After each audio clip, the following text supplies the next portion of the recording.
ህያብ ቬሎ እየለካች ኤፍሬም መጥቶ የሰርጉ ፕሮግራሙን ተሰርዟል፣ እኔ ሰርጉን ትቼዋለሁ ብሎ አስለቀሳት። አንዳንድ ወንዶች ግን ለምንድነው የሴቶችን ልብ መስበር የምትወዱት? በጣም በጣም የሚያሳዝን ነገር ነው።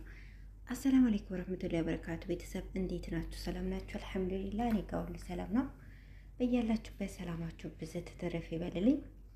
ውድ ቤተሰብ እንግዲህ ኤፍሬምና ህያብ ያው ሽማግሌ ልከው ሽማግሌዎቹ ተስማምተው ሊጋቡ ተፈቅዶላቸዋል።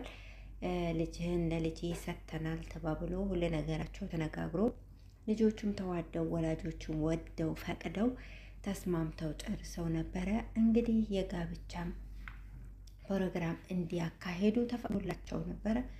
እነዚህ ሁለቱ ህያብና ኤፍሬም ደግሞ እንጋባለን ብለው ቀናቸውን ለመቁረጥ ያው ደፋ ቀና እያሉ ነው። ወንዶችም ሱፋቸውን እንዲያሰፉ በሄዱበት ህያብ ደግሞ ቬሎ ቤት ሄዳ ቬሎ እየመረጠች የምትፈልገውን ቬሎ ለመልበስ እየመረጠች በምትገኝበት ሰዓት ማንኛውም ሴት እንግዲህ ማንኛውም ሴት የምትመኘው ደሰትበት እንግዲህ የጋብቻዋ ቀን ቬሎ ለብሳ አምራ ደምቃ ተውባ መታየትን ትፈልጋለች እና ሰዎች ህያብ ሄዳ ቬሎ እየመረጠች በጣም ደስተኛ ሆና ቬሎዋን እያየች ባለችበት ሰዓት አቶ ኤፍሬም ሲንቀለቀል መጥቶ እሷም አንተም ሱፍህን ልበስና አብረን እናያለን ስትለው በቃ ምን እየሰራሽ ነው? እዚህ ምን ትሰሪያለሽ? ለምን መጣሽ?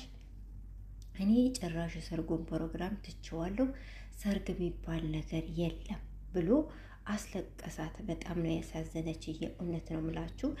እኔ የምለው እቺ ህያብ የምትባለውን ልጅ ሁልጊዜ ያስለቅሳታል፣ ሁልጊዜ ልባን ሰብራታል፣ መልሶ ይቅርታ ይጠይቃል። አንዳንዴ ሴቶች ይቅር ባይነት ይቅርታ እንዲሁ በቀላሉ ማድረጋችሁን እንደው ብትቀንሱ ብዬ አስባለሁ። የእውነት በቃ አንዳንድ ሰዎች በቃ የፈለጉትን ሁላ አድርገው እንደፈለጉ የልባቸውን ደርሰው በጣም በድለዋችሁ ድንበር አልፈውባችሁ በቃ በጣም በቀላሉ ማለት ነው ሲምፕል መቶ ይቅርታ ይሏቸው። ይቅርታ እንቅቅል ብለው ይቅርታ ሽንቅቅልሽ ቢዩ ይቅርታ ምን ያደርጋል? የተበላሸውን አያስተካክልም፣ የተሰበረውን አይጠግን፣ ምንም አያደርግም እኮ ይቅርታ ምንም አይደለም። እንደው ዝም ብሎ ለወጉ ነው እንጂ ይቅርታ የሚባለው ይቅርታ ይቀይራል። እናንተ የተበላሸባችሁን የተሰበረ ልባችሁን የተበላሸ ህይወታችሁን ሊያስተካክል ሊቀይር አይችልም ይቅርታ ማለት ነው። እና አጥፍታችሁ ሰባብራችሁ ሁሉ ነገር በቃ የሰውን ህይወት አብላሽታችሁ እንደ ቀላል መታችሁ 3 ቃል ትናገራላችሁ። ይሄ ትክክል አይደለም። እና አንዳንዴ ይቅርታም ስናደርግ እያሰብን ማለት አለብን ማለት በቃ ዝም ብላችሁ በቀላሉ ይሄ ሰው ይመለሳል አይመለስም፣ ኖርማሊ ከዛ ስህተቱ ታሏ አልተማረም የሚለውን ማረጋገጥ አለባችሁ። ይቅርታ ለማለት ራሱ ያ ሰው እውነት ከስህተቱ ተምሯል አልተማረም፣ ተመልሷል አልተመለሰው የሚለው ማረጋገጥ መቻል አለባችሁ ማለት ነው። እንግዲህ ቬሎዋን እየለካች በጣም ደስተኛ ሆና አንድ ሙሽራ ለሰርጓ ቀን ስትዘጋጅ ማንኛውም ሙሽራ ተገዳ የማታገባ ከሆነች ባሏን ወዳው የምታገባ ከሆነች በጣም ነው ደስተኛ የምትሆነው እና በጣም ደስተኛ ሆና ቬሎ እየለካች ባለችበት ሰዓት የሮጥ መጥቶ ሰርጉ ቀርቷል። ሰርጉ ከቀረ በዚህ ሰዓት ነው እንደሚነገረው መጀመሪያውኑ መነጋገር እና እንደዚህ በዚህ ሰዓት እንኳን የቀረ እንኳን ቢሆን ማለት በጣም አስቸጋሪ ነገር ሆኖ ለምሳሌ ሰርጉ እኮ የሚደረገው ለሁለታቸውም ነው። ሁለታቸው ተስማምተው ቀለል ያለ ምሳ ግብዣ አድርገው መጋባት ይችላሉ። የግድ ድል ያለ ሰርግ መሆን የለበትም። ምክንያቱም ሰው እንዳቅሙ ነው ካለው ምንም ችግር የለውም። አንድ ሰው ለሰርጉ ቀን ያለው ነው ለመቼም አይሆንም። ከሌላቸው ግን በቃ የምሳ ፕሮግራም ቤተሰብ ተሰብስበው በቃ ምንም ማለት አይደለም መጋባት ይችላሉ። ግን የተናገረበት መንገድ በጣም ስህተት ነው።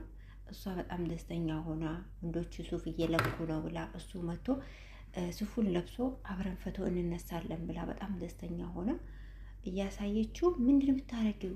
አውልቂ በቃ ሰርግ የሚባል ነገር እኔ አልፈልግም፣ እኔ ትቼዋለሁ። መጀመሪያ እንጋባ ብሎ እየወተወታት የነበረው እሱ ነው። አሁን ደግሞ እኔ ትቼዋለሁ ሰርጉን። እንዴ አንተ ከተውከው ሰርጉን፣ እሷም እኮ የሰርጉ ባለቤት ናት። አንተ ብትሆንም አንተ ብቻህን አይደለም፣ ብቻህን መቼም ከግድግዳ ጋር አይደለም የምትጋባው፣ መቼም እሷን የምታገባው። ስለዚህ እሷን መብት አላት የመወሰን። መጀመሪያውን ተነጋግራችሁ ይሄ ነገር አይዋጣንም፣ ይሄ ነገር እንደዚህ ነው፣ ከኢኮኖሚያችን ከኑሯችን አንጻር ይሄ ነገር አይሆንም ብሎ ቁጭ ብሎ ተነጋግሮ መቀየር ይቻላል። በዛ ሰዓቱ እንኳን ያምርብሻል ምናምን ብሏት ቬሎ ኖርማሊ ለክታ ጨርሳ ወጥታ ከዛ በኋላ ቁጭ ብሎ በስርዓቱ እንነጋገር ብሎ መነጋገር እንዴ! በአንዴ ዘሎ መጥቶ በቃ እኔ ሰርጉን ትቼዋለሁ ብሎ አስለቀሳት። እውነት በጣም ነው ያሳዘነችኝ ነው። ለምንድን ነው ወንዶች እንደዚህ ልብ የሌላችሁ? በቃ የሴቶች ልብ የሚሰበራል አትሉም ወይ? እናንተ ልብ ስለሌላችሁ ሴቶችም ልብ የላቸውም ብላችሁ ነው የምታስቡት? በተለይ አንዳንድ ወንዶች የእውነት በጣም ነው የሚገርሙት እኮ፣ በጣም የሚያሳዝነው። ለማንኛውም በጣም በጣም አሳዝናኛለች። የእውነቴን ነው የምላችሁ። በደስታዋ ቀን እንደዛ በቃ ፋንዲሻ ሆና እየለካች በነበረችበት ሰዓት መቶ በቃ ነጭ እሳት ነው የምላችሁ። የእውነት አለቀሰች፣ አሳዘነችኝ። እንደዚህ ያታድርጉ ወንዶች።